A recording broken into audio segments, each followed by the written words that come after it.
Money should not define your life. I believe that I've been struggling with an issue that I believe money will lead to my happiness, and I do believe this. I do believe that I'll be able to buy cars. I'll be able to buy time with my family.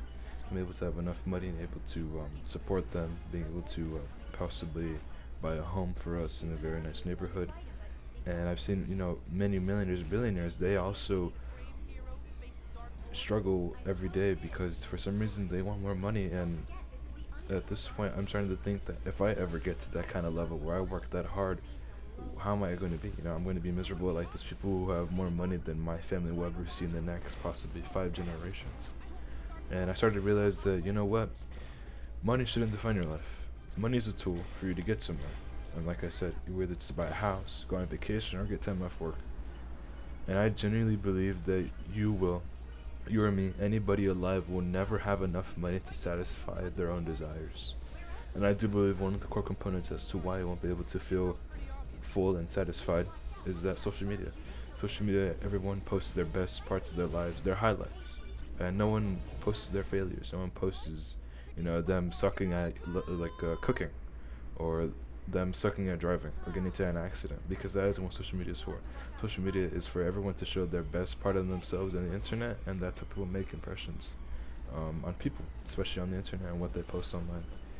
And I would say my issue with trying to define what money meant to me and what I really want to get in my life was when I was 13, I got my own job. I worked with my father and I worked during the weekends and I worked around 10 hours a day.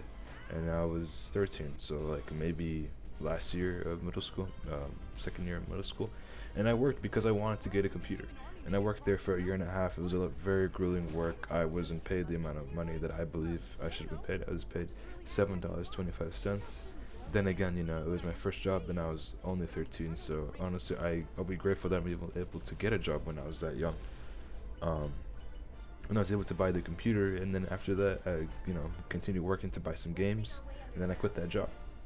And then fast forward to now, I quit my job maybe a week or so ago, and I realized that at my job I was working there for around half a year, and I realized that every time I go there to that job, I'm treated as a tool. I'm not respected as a person. People would talk smack behind my back because really there was a language barrier, or they thought that I came in to do work that was significantly easier than theirs. And I believe that this world is very unfair, and I was lucky to get a job that wasn't too physically demanding, and to have a job and to have a boss that remotely respected the idea of me having to go to school and having to work on the time that I was available, rather than having me to be left to the streets and struggle to get money.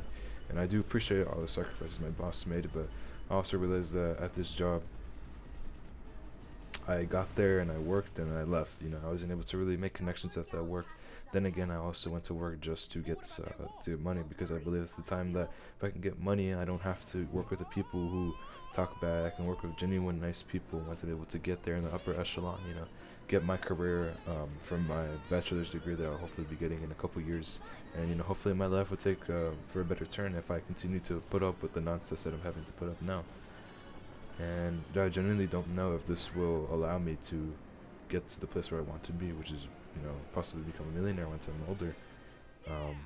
But I don't want to have that kind of millionaire goal really hover over my head and bog me down, because I know that kind of stress won't help me in my life, especially if I'm trying to define what my life means and I'm not trying to define it through materialistic means like money. And recently I've been trying to sort of read books. I want to enlighten myself about religions, why people will follow these religions and what people do to keep themselves going on in the world that's truly against them, when everybody is trying to find who they are and what they want to do. And with these books, I also want to be able to connect with my family, because we'll have something in interest. Religion is something that's quite popular, I guess you could say, in my family. Me and my sibling don't really understand or quite follow the religions that my parents do, but I believe that I want to be able to at least connect with but I want to be able to use my research and knowledge of reading the religious books and texts, that I can be able to connect with my family better while I still have the time with them. Another thing that I also do is I like to invest in the stock market, because I know that one day, it's in the case I'm not able to get a good job and AI takes over. I want to be able to at least make some money while I'm able to sleep. So I'll put money into these strategic funds, and I'll let that money grow, and it'll compound and hopefully grow into possibly more money than I can imagine, or more money that I would make actively working. So I'll have that money compound, grow, and I'll quite literally have my money work for me. And I think that's amazing. I get that time to spend with the people that I really care about, and that's something that I really want to cherish and not one at a time. And another thing that I also realized that money is a good tool for is hobbies. This YouTube channel is a hobby.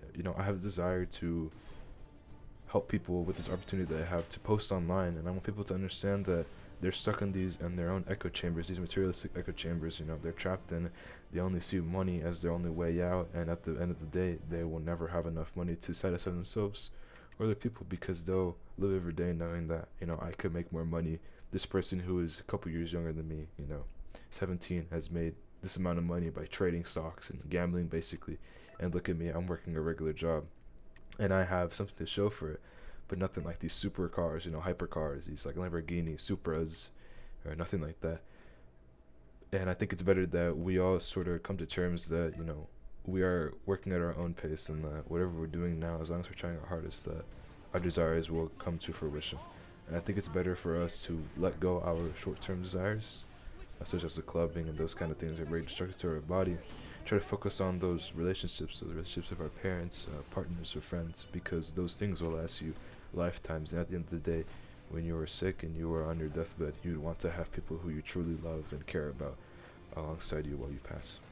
And I realized that in life, I didn't really have a goal. Through school, I sort of just coasted because I thought that I'd get through school, do the whole 9 yards, go to college, get married, all this kind of stuff, get a good career.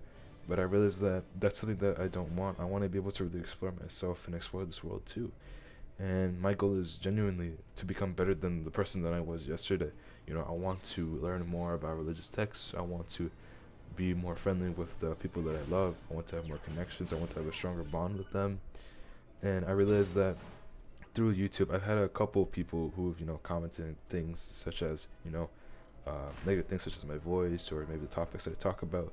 And I realized that, those people, while they're putting in an effort to type in those comments, I realized to myself that, this person is somewhere possibly really far away, or maybe even my neighbor. And yeah, this person is going on the internet to talk smack about people who they don't even know themselves. They don't know what they're going through. And I'm not saying that to pull the sympathy card, but I'm saying that genuinely because I start to believe that I shouldn't let these people, weigh on my mind when they are barely putting the bare minimum and hating on people who are putting in the effort to talk to this, the void that is the internet. And I don't see them, putting in the effort into their channel or into other hobbies. I can't possibly know what their lives are about. But if you're going on the internet to talk, bad about other people, then I think that's truly deplorable, because there are people who are trying to make their lives better, and yet they're being made of, they're being ridiculed, and at the end of the day, they're just trying to make their impact on the world or make an impact on the people that they truly love. And I think that's a great thing, because I start to feel like with the internet especially, while we are able to connect with people, hundreds of miles away, I think at the end of the day, we are more divided because we have so many different avenues of people. On the internet we have, Instagram, Facebook, everybody's so divided. Everybody, talks about the news. Everybody hates each other. Everybody's against each other, on the political spectrums. And yeah, at the end of the day, when everything goes to shit, we need to be able to come together and understand that we have our differences, and that at the end of the day, we truly are human, and that we have these desires that, might not bring the best result to people, whether it's myself or other people, but we need to accept this and move on together, because we are a species who has thrived to be social, and this is something that we cannot lose now, because if we do, who knows where. So yeah, I just want to make this video because I thought it was a pretty important topic, and yeah, thank you for watching.